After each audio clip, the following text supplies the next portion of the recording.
நண்பர்கள் எல்லாருக்கும் வணக்கம். இன்றைக்கி வந்து நம்ம என்ன பார்க்க போகிறோம்னு பார்த்தீங்கன்னா, 6th ஃபஸ்ட்டு செம் சயின்ஸில் வந்து விலங்குகள் வாழும் உலகம். 5th lesson. அதில் வந்து பார்ட் 2 வீடியோ வந்து நம்ம பார்க்க போகிறோம். இதுக்கு முன்னாடி பார்த்தீங்கன்னா, பார்ட் 1 வீடியோ வந்து இந்த லெசனில் வந்து நம்ம கொடுத்துருக்கோம். சப்போஸ் வந்து அதை யாராச்சும் பார்க்காம இருந்தீங்கன்னா, நம்ம ரீசெண்ட் வீடியோஸில் இருக்கும் பார்த்துக்கலாம். சரிங்களா? இந்த கொஷின்ஸ்லாம் பார்த்தீங்கன்னா, நமக்கு கண்டிப்பாக வந்து எஸ்ஐபிசி எக்ஸாம்ஸில் வந்து யூஸ் ஆகும். நம்ம டிஎன்பிஎஸ்சி பொறுத்த வரைக்கும் சயின்ஸ்க்கு வந்து அவ்வளோ இம்பார்ட்டன்ட் கொடுக்க தேவையில்லை. பட் ஆனால் நம்ம எஸ்ஐபிசிக்கு பார்த்தீங்கன்னா, சயின்ஸ் வந்து பார்த்தீங்கன்னா, பாதிக்கு பாதி கொஷின்ஸ் வந்து சயின்ஸில் தான் இருக்கும். அதனால் வந்து சயின்ஸ்க்கு வந்து நிறைய இம்பார்ட்டன்ஸ் கொடுத்து வந்து படிங்க. இப்போ தான் வந்து நம்ம சேனல் வந்து ஃபஸ்ட் டைம் பார்க்குறீங்கன்னா, கொஞ்சம் சப்ஸ்கிரைப் பண்ணுங்கள், சப்போர்ட் பண்ணுங்கள், ஃப்ரெண்ட்ஸ்க்கு வந்து ஷேர் பண்ணுங்கள். சரி வாங்க இன்றைக்கி கொஷின்ஸ் வந்து பார்ப்போம்.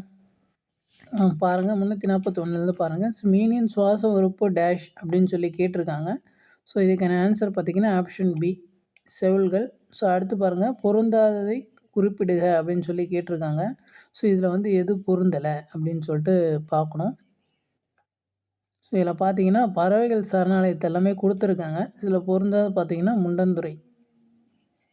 மற்றது எல்லாமே வந்து பறவைகள் சரணாலயம். சரிங்களா? அடுத்து பாருங்கள் ஒரு செல் விலங்கு டேஷ் அப்படின்னு சொல்லி கேட்டிருக்காங்க. இதுக்கான ஆன்சர் வந்து ஆப்ஷன் டி அமீபா. நீர்நிலைகள், பாலைவனங்கள் மற்றும் மலைகள் ஆகியவற்றை டேஷ் என்று அழைக்கலாம் அப்படின்னு சொல்லி கேட்டிருக்காங்க. இதுக்கான ஆன்சர் பார்த்திங்கன்னா ஆப்ஷன் பி சூழ்நிலை மண்டலம். அடுத்து பாருங்கள் அமீபா டேஷ் உதவியுடன் இடப்பெயர்ச்சி செய்கிறது அப்படின்னு சொல்லி கேட்டிருக்காங்க. இதுக்கான ஆன்சர் பார்த்திங்கன்னா ஆப்ஷன் டி போலிக்கால்கள். அடுத்து பாருங்கள் பறவைகளின் வால் திசை திருப்பு கட்டையாக செயல்பட்டு டேஷ் உதவுகிறது அப்படின்னு சொல்லி கேட்டிருக்காங்க.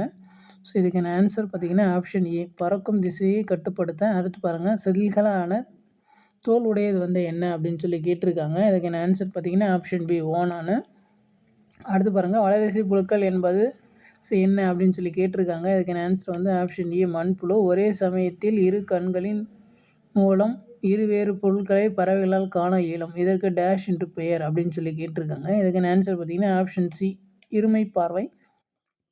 அடுத்து பாருங்கள் கூற்று 1 மீனின் உடல் படகு போன்ற அமைப்பு உடையது. கூற்று 2 பாருங்கள் அமீபாவில் குமிழி மூலம் கழிவு நீக்கம் நடைபெறுகிறது. கூற்று 3 வந்து மண்புழு முதுகெலும்பு பெற்றுள்ள உயிரி அப்படின்னு சொல்லி கொடுத்துருக்காங்க. இதுக்கான ஆன்சர் பார்த்திங்கன்னா ஆப்ஷன் டி கூற்று 1 வந்து சரி, 2 மற்றும் 3 தவறு. பறவைகளுக்கு வாய்க்கு பதிலாக டேஷ் உள்ளன அப்படின்னு சொல்லி கேட்டிருக்காங்க. இதுக்கான ஆன்சர் பார்த்திங்கன்னா ஆப்ஷன் டி அலகுகள். அடுத்து பாருங்கள் கசையிலை மூலம் இடப்பெயர்ச்சி செய்யும் உயிரி வந்து டேஷ் அப்படின்னு சொல்லி கேட்டிருக்காங்க. இதுக்கான ஆன்சர் பார்த்திங்கன்னா ஆப்ஷன் பி யூக்ளினா. அடுத்து பாருங்கள் அவ்வளோதான் வந்து இந்த லெசன்ஸில் வந்து முடிஞ்சு. நெக்ஸ்ட் வந்து நம்ம நெக்ஸ்ட்டு வீடியோவில் வந்து பார்க்கலாம். சரிங்களா? உங்களுக்கு ஏதாச்சும் டவுட், ஏதாச்சும் ஃபீட்பேக் இருந்துச்சுன்னா நீங்கள் வந்து கமெண்ட்ஸ் பண்ணுங்கள். இப்போ தான் வந்து நம்ம சேனல் வந்து ஃபஸ்ட் டைம் பார்க்குறீங்கன்னா கொஞ்சம் சப்ஸ்கிரைப் பண்ணுங்கள், சப்போர்ட் பண்ணுங்கள், ஃப்ரெண்ட்ஸ்க்கு வந்து ஷேர் பண்ணுங்கள். தேங்க்யூ.